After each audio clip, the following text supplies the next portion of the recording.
भगवान की जय। श्यामपति रामचंद्र भगवान की जय। उमापति महादेव की जय। पवन सुत हनुमान की जय।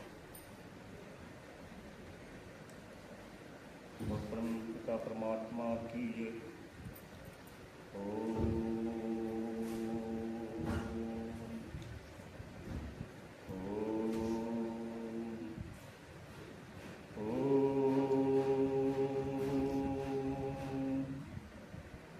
ओंकारं बिंदुशेखं नित्यं ध्यायन्ति योगिनः कान्तं मोक्षं च ओंकाराय नमः।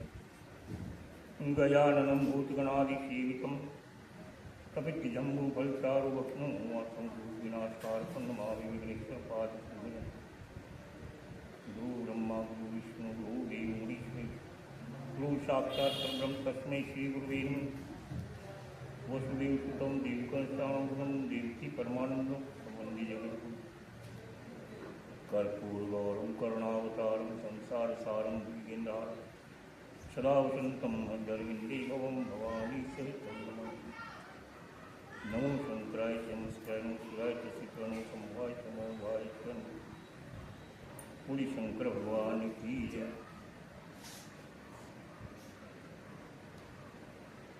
भगवान शंकर के चरणों में अपने मन को लगाते हुए अपने ध्यान में शंकर भगवान का माता पार्वती का ध्यान करते हुए श्रावण के पुण्य अवसर में श्री भगवान शंकर की सदगुरु शिव पुराण का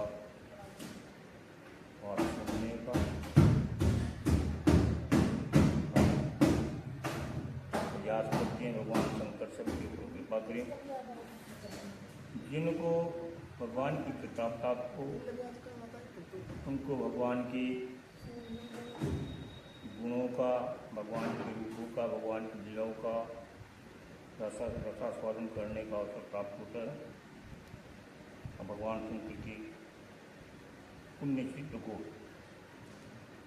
पूर्ण करने के लिए, स्मरण करने के लिए हम संकल्पित होते हैं। भगवान शंकर की उपासना में अपने मन को लगाते हैं और भगवान की जो ओम नमः शिवाय महामंत्र है, उसके जो पंचाक्षरी सूत्र है, ये पंचाक्षरी सूत्र का सूत्र उसको याद करते हैं। ओम श्री गणेशाय नमः। नागेन्द्राय त्रिलोचनाय भस्मांगरागाय मेत्राय नित्याय शुद्धाय दिगंबराय तस्मै नकाराय नमः शिवाय। मंदाकिनी शरीर चंदन चर्चिताय नंदीश्वर पर्वतनाथ महेश्वराय मंदार पुष्प बहु पुष्प सुपीताय तस्मै मकाराय नमो शिवाय। शिवाय गौरी वदनाब्ज वृंद सूर्याय दक्षाधर नाशाय श्रीनीलकंठाय वर्षध्वजाय तस्मै शिकाराय नमः शिवाय। ओम वशिष्ठ कुंभोजन भगीत मायन मुनिन्द्रदेवार्चित शेखराय चंद्रावृतवान लोचनाय तस्मै वकाराय नमः शिवाय। यक्ष स्वरूपाय जटाधराय पिनाकस्ताय सनातनाय दिव्याय दिव्याय दिगंबराय तस्मै यकाराय नमः शिवाय। पंचाक्षरम् इदं पुष्पं च प्रतीच्यसन्निधौ शिवलोकं वाप्नोति स्वींसे मोदि। ओम नमः शिवाय ओम नमः शिवाय ओम नमः शिवाय। पूरी शंकर भगवान की जय।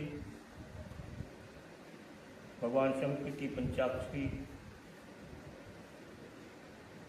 मंत्र का, जिसको महामंत्र कहा गया, शिव का संपूर्ण स्वरूप इसमें प्रतीत होता है। भगवान शिव किस प्रकार से पंच अक्षरों के नाम को धारण करके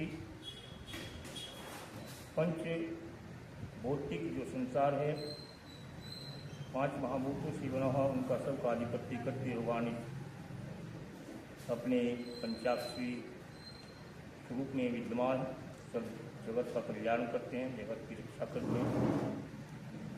उन भगवान के गुणों का श्रवण करना, अनुवाद करना, उनका चिंतन करना इस मनुष्य देह में आकर के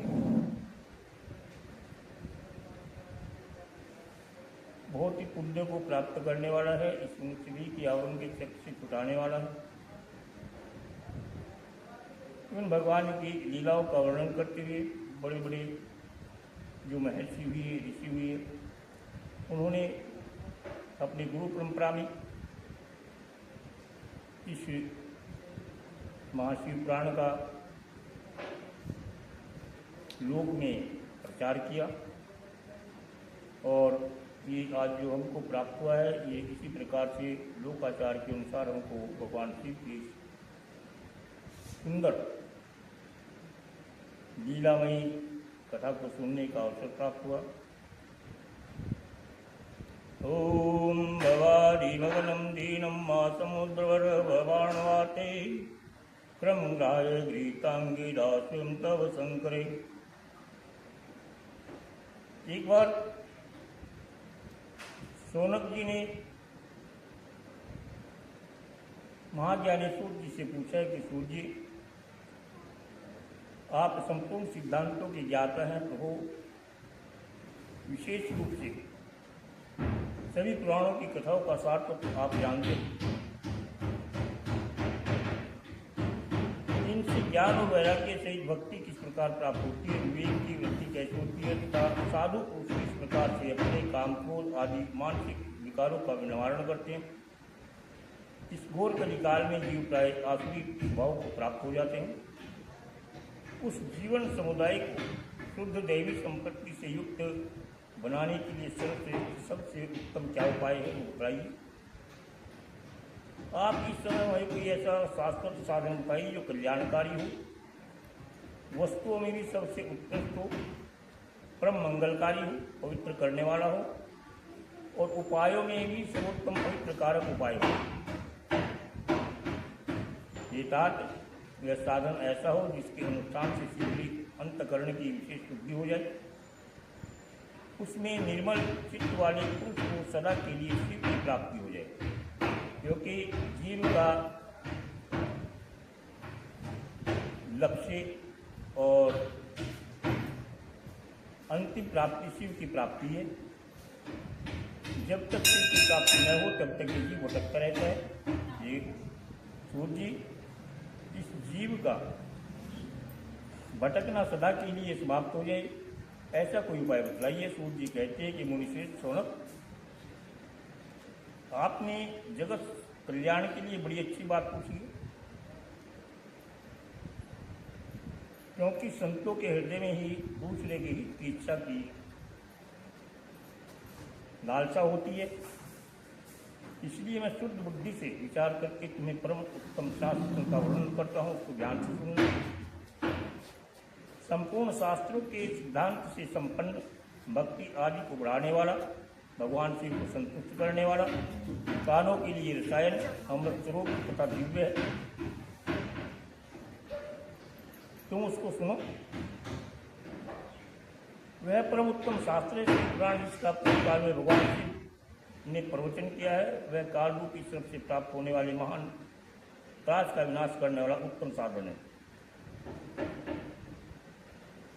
गुरुदेव व्यास जी ने सनत कुमार मुनि को उपदेश पाकर के बड़े आदर से संक्षेप में इस पुराण का प्रतिपादन किया है।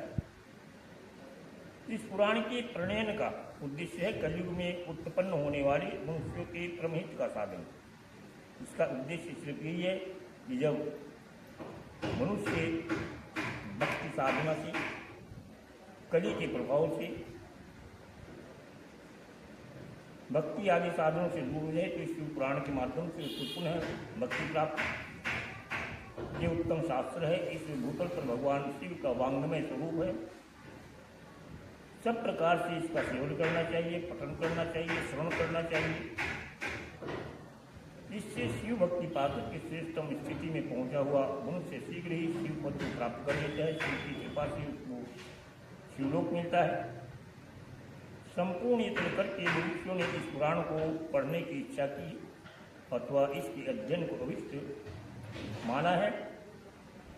इस तरह इसका प्रेम पूर्वक श्रवण भी संपूर्ण मनोवांछित फलों को देने वाला है। भगवान शिव के इस पुराण को सुनने से मनुष्य सब पापों से मुक्त हो जाते हैं तथा इस जीवन में बड़े बड़े उत्कृष्ट भोगों का उपयोग करते हुए अंत में शिव लोक को प्राप्त होते हैं। इस शिव पुराण नामक ग्रंथ में 24,000 श्लोक, इसकी 7 संहिताएं हैं। मनुष्यों को चाहिए कि भक्ति, ज्ञान और वैराग्य संपन्न होकर के बड़े आदर से इनका श्रवण करें। 7 संहिताओं से युक्त इस दिव्य शिव पुराण परब्रह्म परमात्मा के समान विराजमान है और सबसे उत्कृष्ट गति प्रदान करने वाला है। जो निरंतर अनुसंधान पूर्वक इस शिव पुराण को वाँचते हैं, नित्य प्रेम पूर्वक इसका पाठ मात्र करते हैं, सुनते हैं, वह पुण्यात्मा है, इसमें कोई संशय नहीं है। जो उत्तम बुद्धि वाला पुरुष अंतकाल में भक्तिपूर्वक इस पुराण को सुनता है, उस पर अत्यंत प्रसन्न हुए भगवान महेश्वर उसे अपना पद, अपना धाम प्रदान करते हैं। जो प्रतिदिन आदरपूर्वक इस शिव पुराण का पूजन करता है, इस संसार में संपूर्ण भोगों को भोग करके अंत में भगवान शिव के धाम को प्राप्त होता है।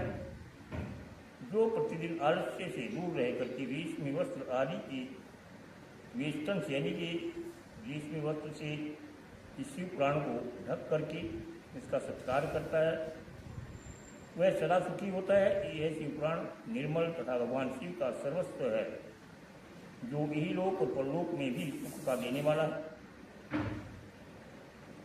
जो सुख की चाहना करते हैं उन्हें आदर के साथ में प्रयत्न पूर्वक इसका सेवन करना चाहिए। यह निर्मल एवं उत्तम शिव पुराण धर्म, अर्थ, काम और मोक्ष चारों पुरुषार्थों का देने वाला है। अतः सदा प्रेम पूर्वक इसका श्रवण एवं विशेष पाठ करना चाहिए, क्योंकि इस संसार में धर्म, अर्थ, काम और मोक्ष 4 कार्य हैं और इनसे ही ये संसार चलता है। इनको चारों की प्राप्ति के लिए ही संसार में जो कार्य किए जाते होते हैं और इन्हीं के अंदर सब संसार विराजमान है, समाहित है। इसे विशेष करके श्रवण करना चाहिए, इसका पाठ करना चाहिए। बोली शंकर भगवान की जय। अब सोनक जी ने कहा कि महाभाग सूत जी, आप धन्य हैं, परमार्थ तत्व के ज्ञाता हैं, आपने कृपा करके हम लोगों को बड़ी अच्छी बात बतलाई है। भूतल पर इस कथा के समान कल्याण का सर्वश्रेष्ठ साधन दूसरा कोई नहीं है। यह बात हमने आज आपकी कृपा से निश्चय पूर्वक समझ ली है। हम विश्वास करते हैं आपने जो कहा वह सत्य है। कलयुग में इस कथा के द्वारा कौन कौन से पापी शुद्ध होते हैं, उन्हें कृपा पूर्वक बतलाइए, इस जगत का कल्याण कीजिए। तब सूत जी कहते हैं कि मुनि, जो मनुष्य पापी, दुराचारी, खल तथा काम, क्रोध आदि में निरंतर डूबे रहने वाले हैं, इस पुराण के श्रवण पठन से अवश्य ही शुद्ध हो जाते हैं। इस विषय में जानकार मुनि एक प्राचीन इतिहास का वर्णन करते हैं, जिसके श्रवण मात्र से ही पापों का पूर्णतया नाश हो जाता है। कभी पहले समय में किसी किरातों के नगर में एक ब्राह्मण रहता था, जो ज्ञान में अत्यंत दुर्बल था, शायद अज्ञानी था, दरिद्री था, रस कंबल आदि बेचने वाला था, वैदिक धर्म से विमुख था, अपने ब्रह्म धर्म से विमुख होकर के वह जीवन यापन करता था। वह स्नान संध्या आदि कर्मों से भ्रष्ट था और वैश्य वृत्ति में तत्पर रहता था। उसका नाम देवराज था। वह अपने ऊपर विश्वास करने वाले लोगों को ठग दिया करता था। उसने ब्राह्मणों, क्षत्रियों, वैश्यों, शूद्रों तथा दूसरों का भी अनेक बहानों से मार करके उनका धर्म हड़प कर लिया, परंतु उस पापी का थोड़ा सा भी धन कभी भी कभी धर्म के काम में नहीं लगा। वह दुराचारी हुआ, सब प्रकार से आचार से भ्रष्ट हो गया। एक दिन घूमता घामता देव योग से प्रयाग में जा पहुंचा। वहाँ उसने एक शिवालय देखा जहाँ बहुत से साधु महात्मा एकत्र हुए थे और वहाँ पर भगवान शिव के गुणानुवादों का उत्सव हो रहा था। उस शिवालय में देवराज ठहर गया, किंतु वहाँ पर उस ब्राह्मण को बुखार आ गया। उस ज्वर से उसको बड़ी पीड़ा हुई और वहाँ एक ब्राह्मण देवता शिवपुराण की कथा को सुना रहे थे। बुखार में ज्वर में पड़ा हुआ देवराज ब्राह्मण के मुख से निकली हुई शिवपुराण को निरंतर सुनता रहा और वह उसे शिवालय में मास पर्यंत पड़ा रहा, ज्वर से पीड़ित रहा और वह मास पर्यंत उस शिवपुराण की कथा को सुनता रहा और उसे मास के समाप्त होने पर वह ज्वर से पीड़ित होकर के अंत में अपने प्राणों का त्याग कर गया। यमराज के दूताएं उसे पासों में बांध करके बलपूर्वक यमपुरी को ले गई। तभी वहां पर शिव के पार्षदगण आए। उन्होंने गौर अंग कपूर के समान उज्ज्वल जो शरीर धारण किया हुआ था, हाथ में त्रिशूल थे, उनके संपूर्ण अंग में भस्म थी, रुद्राक्ष की मालाएं उनके सिर पर थी। वे सब के सब क्रोधपूर्वक यमपुरी में गए और वहां जाकर के यमराज के दूतों को मारने पीटने लगे, धमकाया। उन्होंने देवराज को उनके चंगुल से छुड़ाया और अत्यंत अद्भुत विमान पर बैठा करके वे शिवदूत कैलाश जाने को उद्यत हुए। तभी यमपुरी में बड़ा भारी शोर हुआ। उस शोर को सुनकर के धर्मराज जी अपने भवन से बाहर आए। साक्षात दूसरे रुद्रों के समान प्रतीत होने वाले उन दूतों को देख करके धर्मराज ने उनका विधिपूर्वक सत्कार किया, पूजन किया, ज्ञान दृष्टि से देख करके सारा वृत्तांत जान लिया। उन्होंने भय के कारण भगवान शिव की उन महात्मा दूतों से कोई बात नहीं पूछी, उल्टे उन सब की पूजा प्रार्थना की। तत्पश्चात शिवदूत कैलाश को चले गए। वहाँ पहुँच कर उन्होंने उस ब्राह्मण को दयासागर शाम शिव के हाथों में सौंप दिया। सोनक जी कहते हैं कि महाभाग सूर्य जी, आप सर्वज्ञ हैं महावते, आपके कृपा प्रसाद से मैं बार बार कृतार्थ हूँ। इस इतिहास को सुनकर के मेरा मन अत्यंत आनंद में निमग्न है। अतः अब भगवान शिव में प्रेम बढ़ाने वाली शिव संबंधी दूसरी कथाओं का भी वर्णन कीजिए। सूर्य जी कहते हैं, ये सोनक सुनो, मैं तुम्हारे सामने गोपनीय कथा वस्तु को भी वर्णन करूंगा, क्योंकि तुम शिव भक्तों में श्रेष्ठ अग्रगण्य हो, वेद वेदताओं में श्रेष्ठ हो। समुद्र के निकटवर्ती प्रदेश में वासकल नाम का ग्राम है। वहाँ वैदिक धर्म से विमुख महापापी ब्राह्मण निवास करते थे। वे सब के सब बड़े दुष्ट थे, उनका मन दूषित विषय भोगों में था। वे न देवताओं पर विश्वास करते थे, न भाग्य पर विश्वास करते। वे सभी कुटिल सोच वाले थे। किसानी खेती करते, भांति भांति की घातक अस्त्र शस्त्र धारण करते हुए वे व्यभिचारी और खल से मूर्ख थे। ज्ञान वैराग्य सद्धर्म का सेवन ही मनुष्य के लिए परम पुरुषार्थ होता है, इस बात को वे बिल्कुल नहीं जानते थे। वे सभी पशु बुद्धि वाले थे। जहाँ के दिव्य ब्राह्मण ऐसे लक्षण वाले हों, वहाँ अन्य वर्णों की तो बात ही क्या कही जा सकती। अन्य वर्णों के लोग भी उन्हीं का अनुसरण करके उचित विचार रखने वाले, स्वधर्म विमुख और कल थे। वे सदा कुकर्म में लगे रहते, नित्य विषय भोगों में डूबे रहते। वहाँ की सब स्त्रियाँ भी कुटिल स्वभाव वाली, स्वेच्छाचारणी, पापासक, कुत्सित विचार वाली और वे अभिचारणी थी। वे सद्व्यवहार तथा सदाचार से सर्वथा शून्य थे। इस प्रकार वहाँ दुष्टों का ही निवास था। उस वासकल नामक नगर में इसी समय एक बिंदु नाम ब्राह्मण हुआ। बड़ा अधम हुआ, दुरात्मा और महापापी था। उसकी स्त्री बड़ी सुंदरी थी, तो भी वह कुमार्ग पर ही चलता था। उसकी पत्नी का नाम चंचुला था। वह सदा उत्तम धर्म में पाल रहने वाली थी, तो भी उसे छोड़ कर केवल ब्राह्मण दुराचारी हुआ। इस तरह को कर्म में लगे हुए उस बिंदु के बहुत वर्ष व्यतीत हो गए। उसकी स्त्री भी श्रव धर्म के नाश के भय से क्लेश सह करके भी दीर्घ काल तक धर्म से भ्रष्ट नहीं हुई। परंतु दुराचारी पति के आचरण से प्रभावित होकर के आगे वह स्त्री भी दुराचारणी हो गई। इस तरह दुराचार में डूबे हुए मूढ़ चित्त वाले पति पत्नी का बहुत सा समय व्यतीत हुआ। तदंतर शूद्र जातीय वेश्या का पति हुआ। वह दूषित बुद्धि वाला दुष्ट ब्राह्मण बिंदुक समय अनुसार मृत्यु को प्राप्त हुआ, नरक में जा पड़ा। बहुत दिनों तक नरक के उपभोग करते मूढ़ बुद्धि पापी विंध्य पर्वत पर भयंकर पिशाच हुआ। इधर उस दुराचारी पति विद्युत के मर जाने के बाद वह मूढ़ हत्या चंचला बहुत समय तक पुत्रों के साथ में अपने घर में रही। एक दिन दैवी योग से किसी पुण्य पर्व के आने पर वह स्त्री भाई बंधुओं के साथ गोकर्ण क्षेत्र में गई। तीर्थ यात्रियों के संग से उसने भी उस समय जाकर के किसी तीर्थ में जल में स्नान करने की इच्छा हुई और स्नान किया। फिर वह साधारणतया भीड़ भाड़ कर मेला रौनक देखने के लिए बंधुजनों के साथ यत्र तत्र घूमने लगी। घूमती घामती किसी देव मंदिर में गई।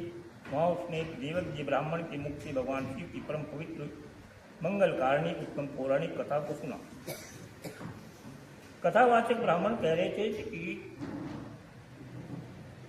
जो स्त्रियां पर पुरुषों के साथ व्यभिचार करती हैं वे मरने के बाद में यमलोक में जाती हैं और अनेक प्रकार के कष्टों को भोगती है। पौराणिक ब्राह्मण के मुख से वैराग्य बढ़ाने वाली कथा सुनकर के चंचला भय से व्याकुल हो गई। कथा समाप्त हुई। सुनने वाले सब लोग वहाँ से चले गए। तब वह भयभीत नारी एकांत में शिव पुराण की कथा वहाँ सुनने वाले उन ब्राह्मण से बोली, ये ब्राह्मण, मैं अपने धर्म का पालन नहीं किया, न मैं अपना धर्म जानती हूँ, इसलिए मेरे द्वारा बड़ा दुराचार हुआ है। स्वामी, मेरे ऊपर अनुपम कृपा करके आप मेरा उद्धार कीजिए। आज आपकी वैराग्य रस से ओत इस प्रवचन को सुनकर के मुझे बड़ा भय उत्पन्न हो रहा है।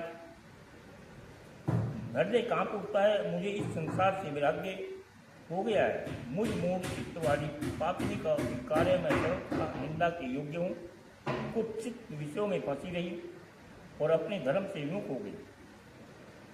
आए न जाने किस किस घोर कष्टदायक दुर्गति में मुझे जाना पड़ेगा। वहाँ कौन बुद्धिमान पुरुष कुमार्ग से मन लगाने वाले मुझे पापनी का उद्धार करेगा, साथ देगा। मृत्यु काल में उन भयंकर यमदूतों को मैं कैसे देखूंगा? जब मैं बलपूर्वक मेरे गले में फंदे डालकर के मुझे बांधेंगे तब मैं कैसे धीरे धारण करूंगी? नरक में जब मेरे शरीर के टुकड़े टुकड़े किए जाएंगे उस समय विशेष दुख देने वाली उस महायातना को किस प्रकार से सहूंगी? हाय, मैं मारी गई, मैं जल गई, मेरा हृदय विदीर्ण हो गया। इस प्रकार के सब प्रकार से मैं नष्ट हो गई, क्योंकि मैं हर तरह से पाप में डूबी रही। ये ब्राह्मण,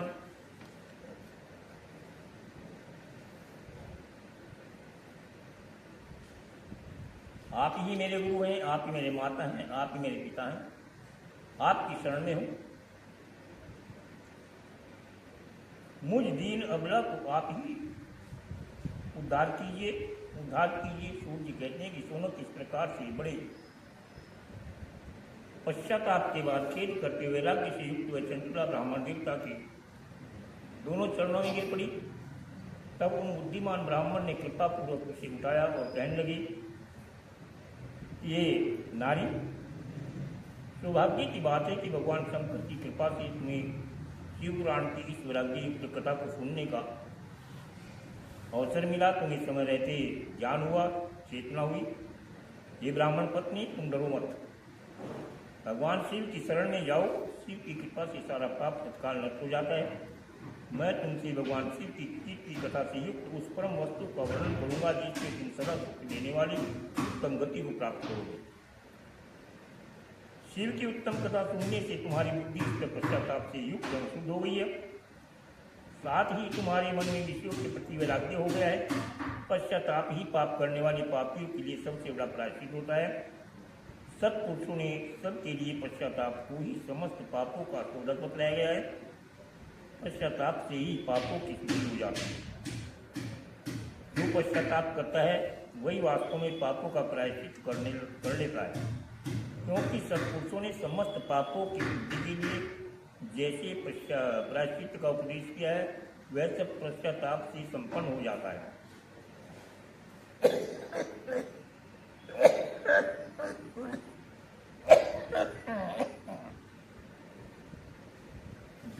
विधि पूर्वक प्राश्चित करते हैं वे निर्भय हो जाते हैं, पर अपने कुकर्म के लिए पश्चाताप जो नहीं करता उसे प्राय उत्तम गति कभी प्राप्त नहीं होती।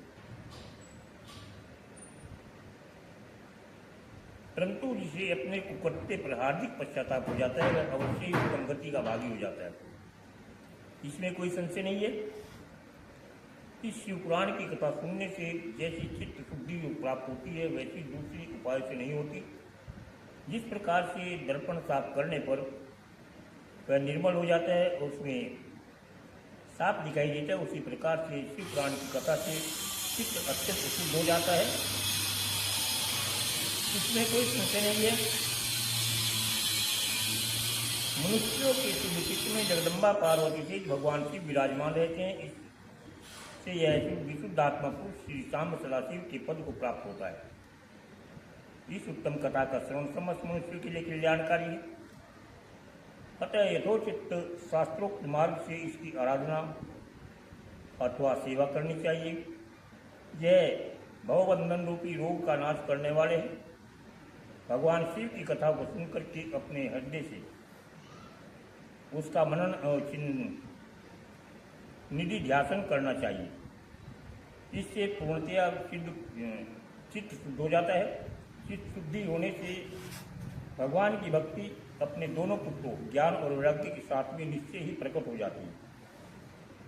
भक्ति कभी अकेली नहीं आती, जब भक्ति आती है तो ज्ञान और वैराग्य साथ में होते हैं। तत्पश्चात महेश्वर के अनुग्रह से दिव्य मुक्ति प्राप्त होती है। इसमें कोई संशय नहीं है। जो मुक्ति से वंचित है उसे पशु समझना चाहिए, और क्योंकि उसका चित्त माया के बंधन में बंधा हुआ है, वह निश्चय ही संसार बंधन से मुक्त नहीं हो पाता। ये ब्राह्मण पत्नी, इसलिए तुम विषयों से मन को हटा लो, भक्ति भाव से भगवान शंकर की परम पावन कथा को सुनो। परमात्मा शंकर की इस कथा को सुनने से तुम्हारे चित्त की शुद्धि होगी, इससे तुम्हें मोक्ष की प्राप्ति होगी। जो निर्मल चित्त से भगवान शिव के चरणारविंदों का चिंतन करता है उसकी एक ही जन्म में मुक्ति हो जाती है। यह मैं तुमसे सत्य सत्य कहता हूँ। सूर्य जी कहते हैं कि सोनक इस प्रकार कहकर के विशेष शिव भक्त ब्राह्मण चुप हो गए। उनका हृदय करुणा से भर गया। विशुद्ध चित्त महात्मा भगवान शिव के ध्यान में मगन हो गई। तदंतर बिंदुक की पत्नी चंचुला मन ही मन प्रसन्न हुई। ब्राह्मण का उक्त उपदेश सुनकर के उसके नेत्र में आनंद के अश्रु बह निकले। वह ब्राह्मण पत्नी चंचुला हर्ष भरे हृदय से उन श्रेष्ठ ब्राह्मण के दोनों चरणों में गिर करके विनती करते हुए कहने लगी कि मैं कृतार्थ हुई। तत्पश्चात उठ करके वैराग्य युक्त उत्तम बुद्धि वाली वह स्त्री जो अपने पापों के कारण आतंकित थी, उन महान शिव भक्त ब्राह्मण से हाथ जोड़ करके गदगद वाणी से बोली, ये ब्राह्मण, शिव भक्तों में आप श्रेष्ठ हैं स्वामी, आप धन्य हैं, परमार्थदर्शी हैं, सदा परोपकार में लगे रहते हैं, इसलिए श्रेष्ठ साधु पुरुषों से प्रशंसा के योग्य हैं। ये साधु, मैं नरक के समुद्र में गिर रही हूँ, आप मेरा उद्धार कीजिए, उद्धार कीजिए। पौराणिक अर्थ तत्व से संपन्न सुंदर शिव पुराण कथा को सुनकर के मेरे मन में संपूर्ण विषयों से वैराग्य उत्पन्न हो। उसी शिव पुराण को सुनने के लिए इस समय मेरे मन में बड़ी श्रद्धा हो रही है। सूर्य जी कहते हैं कि ऐसा कहकर के हाथ जोड़ करके उनका अनुग्रह पा करके चंचुला उस शिव पुराण की कथा को सुनने की इच्छा मन में ये उन ब्राह्मण देवता की सेवा में तत्पर हो गई, वहाँ रहने लगी। तदंतर शिव भक्तों में श्रेष्ठ शुद्ध बुद्धि वाले उन ब्राह्मण देव ने उस स्थान पर उस स्त्री को शिव पुराण की उत्तम कथा सुनाई। इस प्रकार उस गोकर्ण नामक महाक्षेत्र में उन्हीं श्रेष्ठ ब्राह्मण से उसने शिव पुराण की वह परम उत्तम कथा सुनी, जो भक्ति ज्ञान और वैराग्य को बढ़ाने वाली, मुक्ति को देने वाली है। इस परम उत्तम कथा को सुनकर के ब्राह्मण पत्नी अत्यंत कृतार्थ हुई। उसका चित्त शीघ्र ही शुद्ध हुआ। फिर भगवान शिव के अनुग्रह से उसके हृदय में शिव के संपूर्ण सद्गुणों का चिंतन होने लगा। इस प्रकार उसने भगवान शिव में अपनी प्रीति लगाई और उत्तम बुद्धि पाकर के शिव के सच्चिदानंदमय स्वरूप का बारंबार चिंतन करना आरंभ किया। तत्पश्चात समय के पूरी होने पर भक्ति ज्ञान और वैराग्य से युक्त हुई चंचुला ने अपने शरीर को बिना किसी कष्ट के त्याग दिया। इतने में ही त्रिपुर शत्रु भगवान शिव का भेजा हुआ एक दिव्य विमान तीव्र गति से वहां पर पहुंचा, जो उसमें उनके अपने गणों से संयुक्त और भांति भांति की शोभा साधनों से संपन्न था। चंचला उस विमान पर आरूढ़ हुई। भगवान शिव की श्रेष्ठ पार्षदों ने उसे तत्काल शिवलोक में पहुंचा दिया। उसके सारे पाप मर धुल गए थे। वह दिव्य रूप धारणी दिव्यांगना हुई। उसकी दिव्य अवयव उसकी शोभा बढ़ाने वाली थे। मस्तक पर अर्धचंद्र का मुकुट धारण किए गौरांगी देवी शोभाशाली दिव्य आभूषण से विभूषित थी। शिवपुरी में पहुंचकर के उसने सनातन देवता त्रिनेत्रधारी महादेव जी को देखा। सभी मुख्य देवता उनकी सेवा में खड़े थे। गणेश, भृंगी, नंदी, वीरभद्र आदि उनकी सेवा में उत्तम भक्तिभाव के साथ में विराजमान थे। उनकी अंग कांति करोड़ों सूर्यों के समान प्रकाशित थी। कंठ में नील चिन्ह शोभा पाता था। 5 मुख, प्रत्येक मुख में 3-3 नेत्र। मस्तक पर अर्धचंद्राकार मुकुट शोभा प्राप्त हो रहा था। उन्होंने अपने वामांग भाग में गौरी देवी को बिठा रखा था, जो विद्युत पुंज के समान प्रकाशित थी। गौरीपति महादेव जी की कांति कपूर के समान गौर थी। उनका सारा शरीर श्वेत वस्त्र से भाषित था। शरीर पर श्वेत वस्त्र शोभा पा रहे थे। इस प्रकार परम उज्जवल भगवान शंकर का दर्शन करके वह ब्राह्मण पत्नी चंचला बड़ी प्रसन्न हुई। अत्यंत प्रीतिपूर्वक उसने बड़ी उतावली के साथ में भगवान को बारंबार प्रणाम किया। फिर हाथ जोड़ करके बड़े प्रेम, आनंद और संतोष से युक्त विनीत भाव से खड़ी हो गई।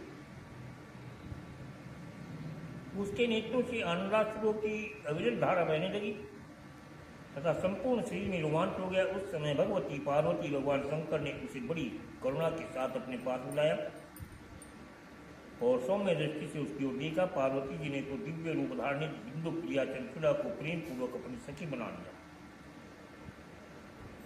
वह उस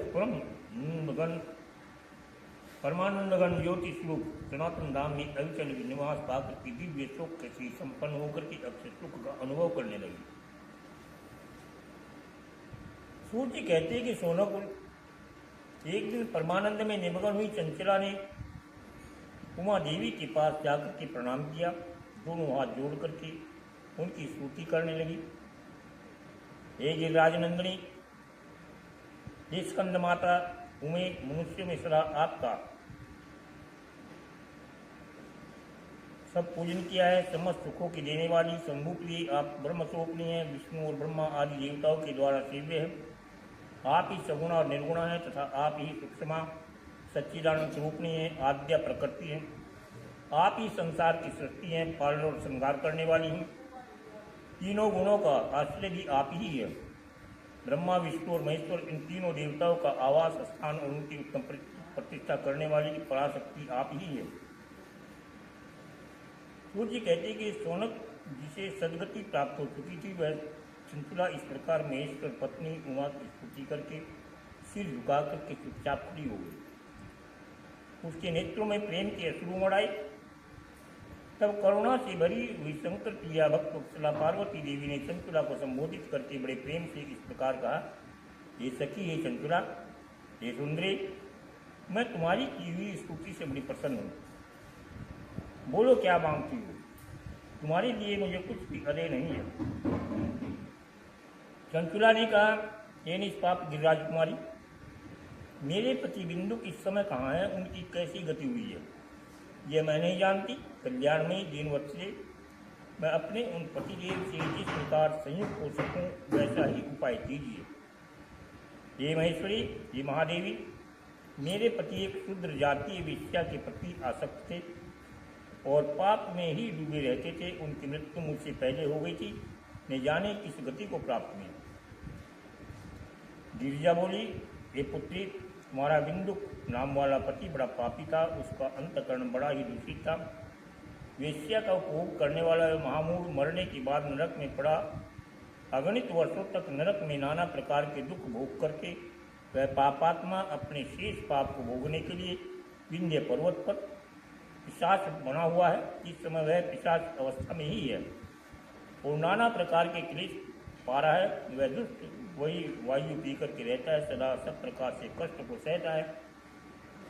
सूर्य कहते हैं कि ये सोनक गौरी देवी के द्वारा इस प्रकार सुनकर के उत्तम व्रत का पालन करने वाली चंचला उस समय पति के महान दुख से बड़ी दुखी हुई।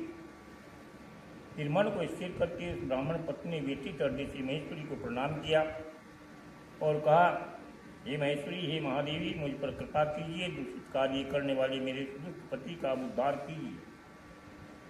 हे देवी, कुत्सित बुद्धि वाले मेरे पति पापात्मा पति को किस प्रकार से उत्तम गति प्राप्त हो, वैसे कि बतलाइए। मैं आपको बारंबार नमस्कार करती हूँ। पार्वती ने कहा कि तुम्हारा पति यदि शिव पुराण की पुण्यमयी उत्तम कथा को सुने तो सारी दुर्गति को पार करके वह उत्तम गति को प्राप्त हो सकता है। अमृत के समान मधुर अक्षरों से युक्त गौरी देवी का यह वचन सुन करके आदरपूर्वक चंचला ने हाथ जोड़ करके मस्तक झुकाते हुए प्रणाम किया और अपने पति के समस्त पापों की शुद्धि और उत्तम गति की प्राप्ति के लिए पार्वती से प्रार्थना की। मेरे पति को शिव पुराण सुनाने की व्यवस्था आपको करनी चाहिए। उस ब्राह्मण पत्नी की बारंबार प्रार्थना करने पर श्री प्रिया गौरी देवी को बड़ी दया आई। उन्होंने भक्त वत्सला महेश्वरी गिरिराज कुमारी ने भगवान शिव की उत्तम कीर्ति का गायन करने वाले गंधर्वराज तुम्बरु को बुलाया और उनसे प्रसन्नतापूर्वक इस प्रकार कहा, तुम्बरु, तुम्हारी भगवान शिव में प्रीति है। तुम मेरे मन की बात को जानकर के मेरे अभिष्ट कार्यों को सिद्ध करने वाले हो। इसलिए मैं तुमसे एक बात कहती हूँ, तुम्हारा कल्याण हो। तुम मेरी इस सखी के साथ शीघ्र ही विंध्य पर्वत पर जाओ। वहाँ पर एक महाघोर एवं भयंकर पिशाच रहता है, उसका वृत्तांत तुम आरंभ से ही सुनो। मैं तुमसे प्रसन्नतापूर्वक सब कुछ बताती हूँ। पूर्व जन्म में पिशाच बिंदुक नामक ब्राह्मण था, मेरी इस सखी चंचला का पति था, परंतु वह दुष्ट दुराचारी हो गया। स्नान संध्या आदि नित्य क्रम छोड़ करके अपवित्र रहने लगा। क्रोध के कारण उसकी बुद्धि पर मूढ़ता छा गई। कृत्य का विवेक नहीं रहा। अवक्षेवक्षण, सज्जनों से द्वेष, दूषित वस्तु का दान लेना, यही उसका स्वाभाविक क्रम बन गया। अस्त्र शस्त्र लेकर के हिंसा करना, बाएं हाथ से खाना, दीनों को सताना, क्रूरतापूर्वक पराय धन को हड़प कर लेना, दूसरे घरों में आग लगा देना, ये उसके चांडालों जैसे क्रम थे। चांडाल कर्मों से प्रेम करता था, प्रतिदिन वेश्याओं के संपर्क में रहता था। बड़ा दुष्ट था वह पापी, अपनी पत्नी का परित्याग करके दुष्टों के संग में आनंद मगन रहता था। वह मृत्यु पर्यंत दुराचार में फंसा रहा। अंतकाल आने पर उसकी मृत्यु हुई। पापियों के भोग स्थान यमपुरी में गया। वहाँ बहुत से नरकों का उपभोग करके दुष्ट आत्मा जीव इस समय विंध्य पर्वत पर पिशाच बना हुआ है। वहाँ वह दुष्ट पिशाच अपने पापों का फल भोग रहा है।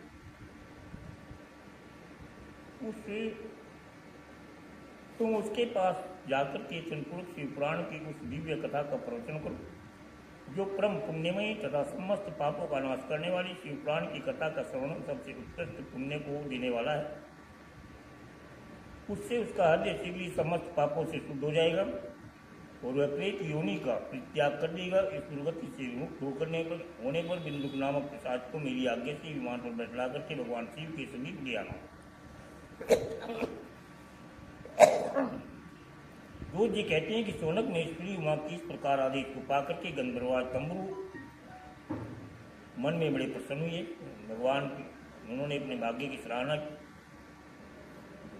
फिर पिशाच की सती साध्वी पत्नी चंचला को साथ लेकर के नाद के प्रिय मित्र तुमरू वेगपूर्वक विंध्याचल पर्वत पर गए,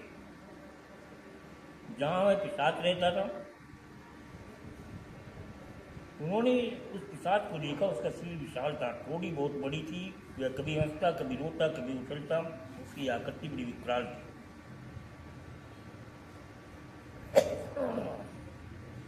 भगवान शिव की उत्तम कीर्ति का गान करने वाले महाबली तुमरू ने उस समय भयंकर पिशाच को पाशों के द्वारा बांध लिया।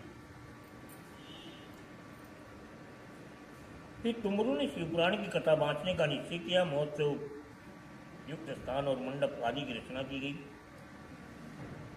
संपूर्ण लोगों में बड़े वेग से प्रचार हो गया। देवी पार्वती की आज्ञा से पिशाच का उद्धार करने के लिए, शिव पुराण की उत्तम कथा सुनाने के लिए तुमरू विंध्य पर्वत पर आए।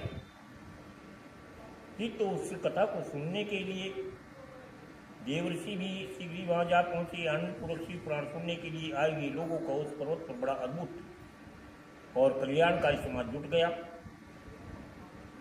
फिर तुमरू ने उन पिशाच को पासों से बांध करके आसन पर बिठाया और हाथ में वीणा लेकर के गौरी के पति शिव की कथा का गान करना आरंभ किया। पहली अर्थात विंध्वेश्वरी संहिता से लेकर के 7वीं वायु संहिता तक मातम से शिवपुराण की कथा का उन्होंने स्पष्ट वर्णन किया। सातों संहिताओं से शिवपुराण का आदरपूर्वक श्रवण करने से सभी श्रोता पूर्णतः कृतार्थ हुए। उस समय पुण्यमयी शिवपुराण को सुनकर के उस पिशाच ने अपने सारे पापों को धोकर के उस पैशाचिक शरीर का त्याग किया। फिर तो शीघ्र ही उसका रूप दिव्य हो गया, अंग कांति गौरवर्ण हो गई, शरीर पर श्वेत वस्त्र और सब प्रकार से पुरुषोचित आभूषण उसके अंगों को उद्भाषित करने लगे। वह त्रिनेत्रधारी चंद्रशेखर रूप हो या इस प्रकार दिव्य देहधारी होकर के श्रीमान बिंदु को अपने प्राण वल्लभा चंचुला के साथ स्वयं भी पार्वती वल्लभ भगवान शिव का गुणगान करने लगे। उसकी स्त्री को इस प्रकार दिव्य रूप से सुशोभित देखकर के वे सभी देवर्षि बड़े विस्मित हुए। उनका चित्त परमानंद से परिपूर्ण हुआ। भगवान महेश्वर का वह अद्भुत चरित्र सुनकर के वे सभी श्रोता परम कृतार्थ हो गए। प्रेम पूर्वक शिव जी का यशोगान करते हुए अपने अपने धाम को चले गए। दिव्य रूपधारी श्रीमान बिंदु भी सुंदर विमान पर अपनी प्रियतमा के साथ बैठ करके सुखपूर्वक आकाश में स्थित होकर के बड़ी शोभा को प्राप्त हुई। तदनंतर महेश्वर के सुंदर और मनोहर गुणों का गान करते हुए अपनी प्रियतमा तथा तुमरू के साथ शीघ्र शिवधाम में पहुंचे। वहाँ भगवान महेश्वर तथा पार्वती जी ने प्रेम से प्रसन्नतापूर्वक बिंदु का बड़ा सत्कार किया, उसे अपना पार्षद बनाया। उसकी पत्नी चंचला पार्वती जी की सखी हो गई। उस घनीभूत ज्योति स्वरूप परमानंदमय सनातन धाम में अविचल निवास पाकर के दोनों दंपति परम सुख को प्राप्त हुए। आगे सुनक जी कहते हैं कि महाप्राज्ञ व्यास जी सूर्य जी आपको नमस्कार करता हूँ। आप धन्य हैं, शिव भक्तों में श्रेष्ठ है, आपके महान गुण वर्णन करने के योग्य है। अब आप आगे कल्याण में शिवपुराण के श्रवण की विधि बतलाइए, जिससे सभी श्रोताओं को संपूर्ण उत्तम फल प्राप्त हो सके। सूर्य जी कहते हैं कि सुनक, अब मैं अपनी संपूर्ण फल की प्राप्ति के हेतु शिवपुराण के श्रवण की विधि को बतलाता हूँ।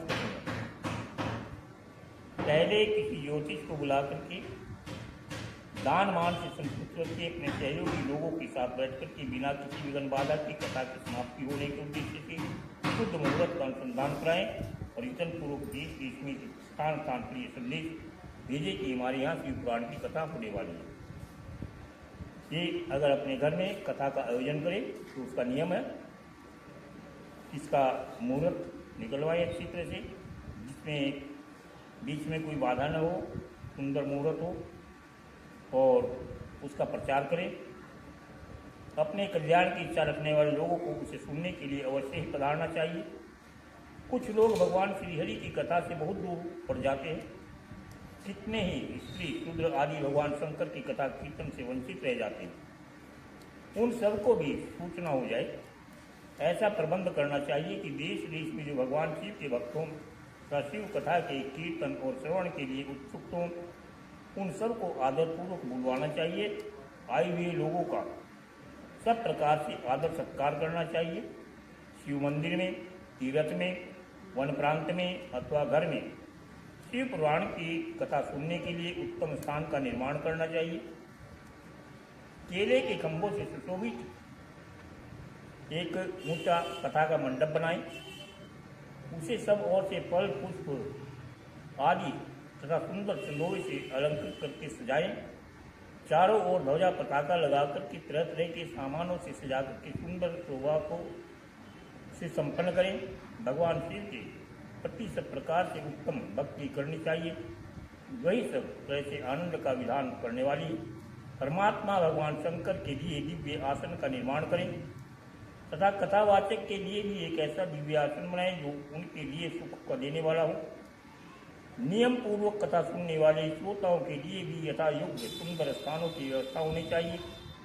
अन्य लोगों के लिए साधारण स्थान भी रखने चाहिए। उसके जिसके मुख से निकली हुई वाणी देहधारियों के लिए कामधेनु के समान अभिष्ट फल देने वाली होती है। ऐसे पुराणवेत्ता विद्वान वक्ता के लिए के प्रति कुछ बुद्धि कभी नहीं करनी चाहिए। संसार में जन्म तथा गुणों के कारण बहुत से गुरु होते हैं, परंतु उन सब में पुराणों का ज्ञाता विद्वान ही परम गुरु माना जाता है। प्राणविद्ता पवित्र दक्ष शांत ईर्ष्या पर विजय प्राप्त करने वाला साधु और दयालु होना चाहिए। ऐसा प्रवचन कुशल विद्वान उस पुण्यमयी कथा को कहे। सूर्योदय से आरंभ करके 3:30 पहर तक उत्तम बुद्धि वाले विद्वान को शिव पुराण की कथा सम्यक रीति से बांटनी चाहिए। मध्याह्न काल में 2 घड़ी तक कथा बंद रखें, इससे कथा कीर्तन से अवकाश पाकर के लोग नित्य क्रिया लघु शंका आदि त्याग कर सके। कथा प्रारंभ के दिन से 1 दिन पहले व्रत ग्रहण करने के लिए वक्ता को शोर कर्म कर लेना चाहिए। नहीं बाल वगैरह जो है हजामत वगैरह पहले बना लेनी चाहिए। जब तक कथा का संकल्प लिया उस बीच में नहीं करना चाहिए। जिन दिनों कथा हो रही हो उन दिनों यत्न पूर्वक प्रातःकाल का सारा नित्य क्रम संक्षेप में करना चाहिए। वक्ता के पास उसकी सहायता के लिए एक दूसरा वैसे ही विद्वान स्थापित होना चाहिए। वह भी सब प्रकार से संशयों का निवृत्त करने वाला होना चाहिए। लोगों को समझाने में कुशल होना चाहिए। कथा में आने वाली विघ्नों की निवृत्ति को दूर करने के लिए श्री गणेश जी का पूजन करना चाहिए। कथा के स्वामी भगवान शिव की विशेष शिव पुराण की पुस्तक की भक्तिभाव से पूजा करें। तत्पश्चात उत्तम बुद्धि वाला श्रोता तन मन और शुद्ध एवं प्रसन्नचित होकर के आदरपूर्वक शिव पुराण की कथा सुने। जो वक्ता और श्रोता अनेक प्रकार के कर्मों में भटकते हैं, काम आदि से विकारों से युक्त हैं, स्त्री में आसक्ति रखते हैं, पाखंडपूर्ण बातें करते हैं, वे पुण्य की भागी नहीं होते। जो लौकिक चिंता तथा धन व्यय एवं पुत्र आदि की चिंता को छोड़ करके कथा में मन लगाए रहते हैं, उन शुद्धि बुद्धि पुरुषों को उत्तम फल की प्राप्ति होती है। जो श्रोता श्रद्धा और भक्ति से युक्त होते हैं, दूसरे कर्मों में मन नहीं लगाते, मौन पवित्र एवं उद्देश्य शून्य होते हैं, वे ही पुण्य के भागी बनते हैं। सूत जी आगे कहते हैं कि सोनक, अब शिव पुराण सुनने का व्रत लेने वाले पुरुषों के लिए जो नियम है उन्हें भक्ति पूर्वक सुनो। नियम पूर्वक इस श्रेष्ठ कथा को सुनने के लिए किसी विघ्न बाधा के उत्तम फल की प्राप्ति सुनने से बिना किसी विघ्न बाधा के उत्तम फल की प्राप्ति होती है। सुनने में अगर कोई विघ्न बाधा ना हो बीच में उत्तम फल प्राप्त होता है। जो लोग दीक्षा से रहित हैं, अर्थात जिन्होंने गुरु धारण नहीं किया, दीक्षा नहीं ली है, उनका कथा श्रवण में फल प्राप्त नहीं होता, उनको श्रवण का अधिकार नहीं है। अतः मुनि कथा सुनने की इच्छा वाले सब पुरुषों को वक्ता से दीक्षा ग्रहण करना चाहिए। जो लोग नियम से कथा सुनते हैं उनका ब्रह्मचर्य से रहना, भूमि पर सोना, पत्थर में खाना, प्रतिदिन कथा समाप्त होने पर ही अन्न ग्रहण करना, जिसमें शक्ति व पुराण की समाप्ति तक उपवास करके शुद्धतापूर्वक भक्तिभाव से उत्तम शिव पुराण को सुने। इस कथा का व्रत देने वाले पुरुष को प्रतिदिन एक ही बार विषयान्न भोजन करना चाहिए। इस प्रकार से कथा श्रवण का नियम सुखपूर्वक समझ सके, जैसा साध सके वैसा नियम लेना चाहिए। गरिष्ठ अन्न, दाल, जला हुआ अन्न, सेम, मसूर, भाव दूषित तथा बासी अन्न को खाकर के कथा वक्ती पुरुष कभी कथा को न सुने। जिसने कथा का व्रत ले रखा है वह पुरुष प्याज, लहसुन, हींग, गाजर, मादक वस्तु और आमिष आदि कहीं जाने वाली वस्तु का त्याग कर दे। जो अभक्ष्य हैं उनको छोड़ दे। कथा का व्रत लेने वाला पुरुष काम, क्रोध आदि 6 विकारों को, ब्राह्मण की निंदा को तथा पतिव्रत और साधु संतों की निंदा को अवश्य छोड़ दे। कथावर्ती पुरुष प्रतिदिन सत्य, सोच, दया, मौन, सरलता, विनय तथा हार्दिक उदारता इन सब गुणों का पालन करे। श्रोता निष्काम हो या सकाम हो, वह नियम पूर्वक कथा को सुने। सकाम पुरुष अपनी अभिष्ट कामना को प्राप्त करता है, निष्काम पुरुष मोक्ष को पा लेता है। दरिद्र, अक्षय का रोगी, पापी, भाग्यहीन तथा संतान रहित पुरुष भी इस उत्तम कथा को सुने। अर्थात सबको सुनना चाहिए। काकबंध्या आदि जो 7 प्रकार की दुष्ट स्त्रियाँ होती है वे तथा जिनका गर्भ गिर जाता है वे सभी स्त्रियों को, सभी को शिव पुराण की कथा सुननी चाहिए। स्त्री हो या पुरुष, सबको यत्नपूर्वक विधि विधान से शिव पुराण की कथा का श्रवण करना चाहिए। ये महर्षि इस तरह शिव पुराण की कथा के पाठ एवं श्रवण संबंधी यज्ञोत्सव की समाप्ति होने पर श्रोताओं को भक्ति एवं विजन पूर्वक भगवान शिव की पूजा की भांति पुराण पुस्तक की भी पूजा करना चाहिए। तदंतर विधि पूर्वक वक्ता का भी पूजन करना चाहिए। पुस्तक का आच्छादित करके एवं नवीन एवं सुंदर वस्त्र से उसका बस्ता बनाएं, उसे बांधने के लिए सुंदर डोरी लगाएं, फिर उसका विधि पूर्वक पूजन के मुनिश्रेष्ठ इस प्रकार महान उत्सव के साथ में पुस्तक और वक्ता की विधि पूर्वक पूजन करके वक्ता की सहायता के लिए स्थापित की हुई विद्वान पंडित का भी उसी प्रकार से धन आदि के द्वारा सम्मान करें। वहाँ आए हुए ब्राह्मणों को धन आदि का दान करें। साथ ही गीत वाद्य नृत्य आदि के द्वारा महान उत्सव रचाएं। ये मुनि यदि श्रोता विरक्त हो तो उसके लिए कथा समाप्ति के दिन विशेष रूप से इस गीता का पाठ करना चाहिए, जिसे श्री रामचंद्र जी के प्रति भगवान शिव ने कहा था। यदि श्रोता ग्रस्त हो तो उस बुद्धिमान को उस श्रवण क्रम की शांति के लिए शुद्ध भविष्य के द्वारा होम अवश्य करना चाहिए। ये मुनि रुद्र संहिता में प्रत्येक श्लोक के द्वारा होम करना उचित है अथवा गायत्री मंत्र से होम करना चाहिए, क्योंकि वास्तव में यह पुराण गायत्री में ही है। अथवा शिव पंचाक्षरी मूल मंत्र से अर्पण करें। होम करने की शक्ति न हो तो विद्वान पुरुष यथाशक्ति हवन के सामग्री ब्राह्मण को दान करे। न्यूनातिरिक्त भाव रूप से थोड़ा हो या कम, दोष की शांति के लिए भक्तिपूर्वक शिव सहस्त्र नाम का पाठ अथवा श्रवण करना चाहिए। अगर स्नान में कोई कमी हो, पूजा में कोई कमी रह जाए तो शिव सहस्त्र नाम का पाठ भी करना चाहिए। इसमें सब प्रकार से सब सफल हो जाता है, इसमें कोई संशय नहीं है, क्योंकि तीनों लोकों में इनसे बढ़कर के कोई वस्तु नहीं है। कथा श्रवण संबंधी व्रत की पूर्णता की सिद्धि के लिए 11 ब्राह्मणों को मधु से मिश्रित खीर भोजन कराए, उन्हें दक्षिणा दें। यदि शक्ति हो तो 3 तोले सोने का सुंदर सिंहासन बना करके उस पर उत्तम अक्षरों से लिखी हुई अथवा लिखाई गई शिव पुराण की पोथी विधि पूर्वक स्थापित करके तत्पश्चात पुरुष उसकी आह्वान आदि विधि द्वारा उपचार से पूजन करके दक्षिणा दिलाएं।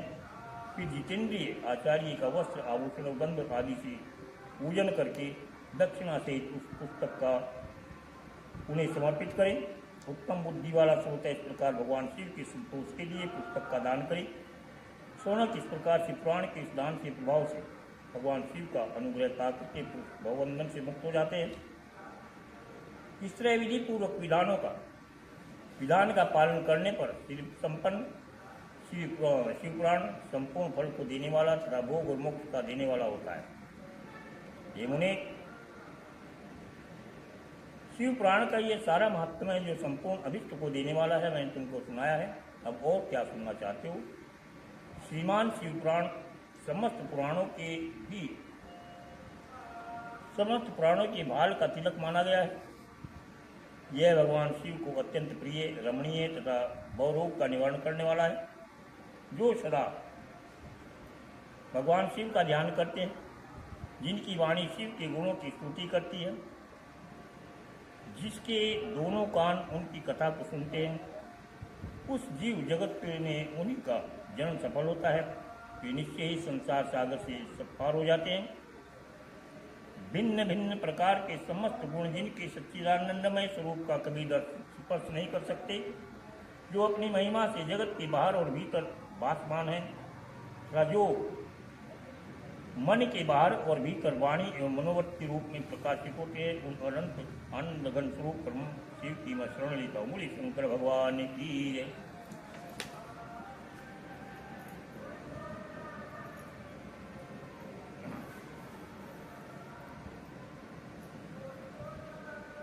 ओम नमः शिवाय, ओम नमः शिवाय, ओम नमः शिवाय, ओम नमः शिवाय, ओम नमः शिवाय, ओम नमः शिवाय, ओम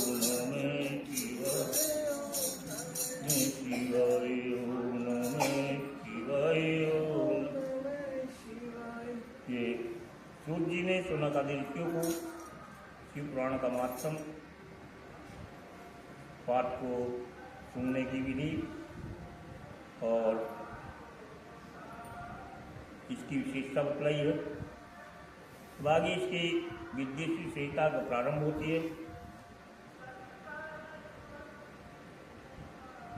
जो आदि और अंत में तथा मध्य में नित्य मंगल में है, जिनकी समानता अथवा तुलना कहीं नहीं की जा सकती, जो आत्मा के स्वरूप को प्रकाशित करने वाले देवता परमात्मा हैं, जिनके 5 मुख हैं, जो खेल खेल में अनायास जगत की रचना पालना संहार करने वाले हैं, अनुग्रह और तिरुभाव रूप 5 प्रबल क्रम करते रहते हैं। उन श्रेष्ठ अजर अमर ईश्वर अंबिका पति भगवान शंकर का मैं मन ही मन चिंतन करता हूँ। बोली शंकर भगवान की जय। व्यास जी कहते हैं कि जो धर्म का महान क्षेत्र है, जहाँ गंगा यमुना का संगम हुआ है, उस परम पुण्य प्रयाग में जो ब्रह्मलोक का मार्ग है, सत्यव्रत में तत्पर रहने वाले महातेजस्वी महाभाग महात्मा मुनियों ने एक विशाल ज्ञान यज्ञ का आयोजन किया था। उस ज्ञान यज्ञ का समाचार सुनकर के पौराणिक शिरोमणि व्यास शिष्य महामुनि सूत युवा मुनियों का दर्शन करने के लिए चले आए। सूत जी को आते देख करके उन सब मुनियों ने उस समय हर्ष से प्रसन्नता व्यक्त की और अत्यंत प्रसन्नचित से उनको विधिपूर्वक स्वागत सत्कार करके उत्तम आसन दिया। तत्पश्चात उन प्रसन्न महात्माओं ने उनकी विधि पूर्वक स्तुति करके विनयपूर्वक हाथ जोड़ करके उनसे प्रार्थना की। हे श्रद्धेय विद्वान रोमहर्षण जी, आपका भाग्य बड़ा भारी है, इसी से आपने व्यास जी के मुख से अपने प्रसन्नता के लिए ही संपूर्ण पुराण विद्या प्राप्त की है। इसलिए आप आश्चर्य स्वरूप रथा के भंडार हैं। ठीक उसी तरह जैसे रत्नाकर समुद्र बड़े बड़े सारभूत रत्नों का आगार है, तीनों लोकों में भूत वर्तमान भविष्य तथा और भी जो कोई वस्तु है वह आपसे अज्ञात नहीं है।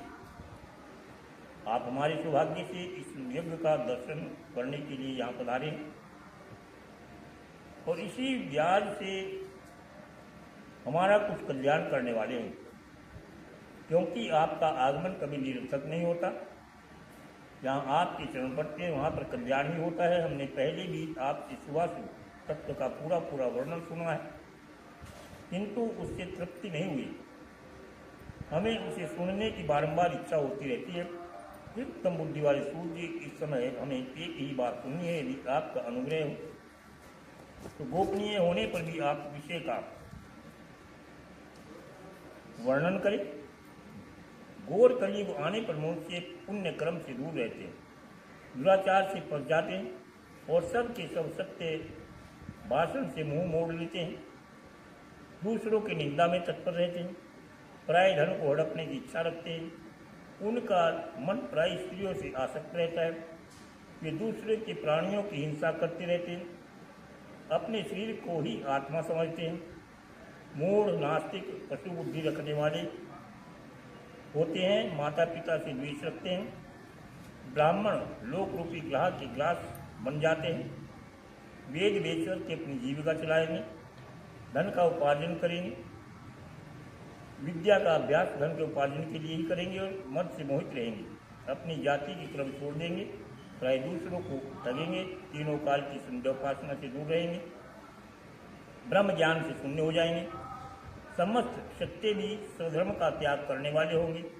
कुसंगी पापी व्यभिचारी होंगे, उनमें शौर्य का अभाव होगा, वे कुत्सित शौर्य क्रम से जीविका चलाएंगे, शूद्रों का सवर्ताव करेंगे, उनका चित्त काम का किंकर बना रहेगा, वैसे संस्कार भ्रष्ट स्वधर्म त्यागी कुमार्गी मनोपार्जन प्राण तथा नापधोल में अपने कुत्सित वृत्ति का परिचय देने वाले अर्थात धोखाधड़ी करने वाले होंगे।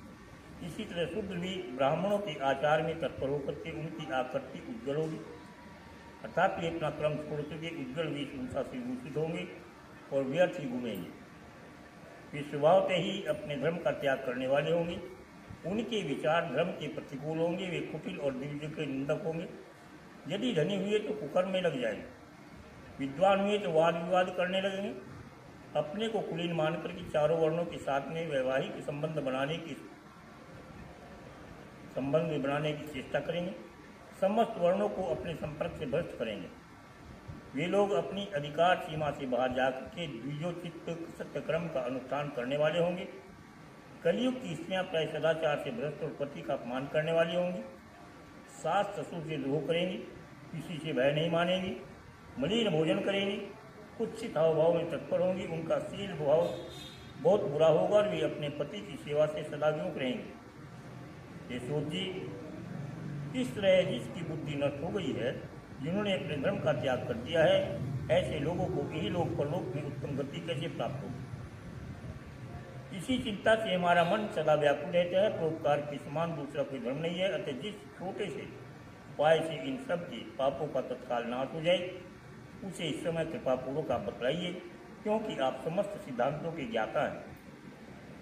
व्यास जी कहते हैं कि उन भाविकात्मा मुनियों की ये बात सुन करके सूत जी मन ही मन भगवान शंकर का स्मरण करके उनमें से इस प्रकार कहने लगे, बोले शंकर भगवान की जय। सूत जी कहते हैं कि साधु महात्माओं, आपने बहुत अच्छी बात पूछी है। आपका यह प्रश्न तीनों लोगों का हित करने वाला है।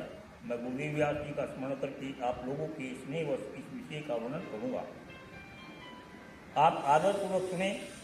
सबसे उत्तम जो शिवपुराण है वह वेदांत का सार तत्व तथा वक्ता और श्रोता का समस्त पापराशि से उद्धार करने वाला है।